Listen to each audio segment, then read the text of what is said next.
सकाळू पुरी जिला कृष्णप्रसाद ब्लॉक अंतर्गत वासुदेव नोडाल उच्च विद्यालय परिसर में मंडल शिक्षाधिकारी रामचंद्र बेहेरा तत्वावधान में मुख्य अतिथि भाव वासुदेव नोडाल उच्च विद्यालय प्रधान शिक्षक विजय कुमार प्रधान योगदान कर क्रीड़ा प्रतियोगिता को उद्घाटन करते।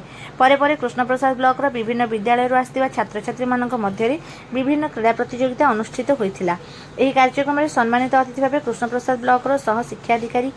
सिद्धेश्वर करण योगदान करथिबा बेले एही कार्यक्रम में वासुदेव नोडाल उच्च विद्यालय क्रीड़ा शिक्षक बटकृष्ण सेनापति शिक्षयित्री मानिनी जाली संबलकर्मी हरप्रिया बेहेरा प्रभाकर दास और शिवराम नायक संपूर्ण सहयोग करथिबा बेले मंडल संबलकर्मी दीनबंधु प्रधान एही कार्यक्रम को सुचारू रूपे परिचालना करथिले।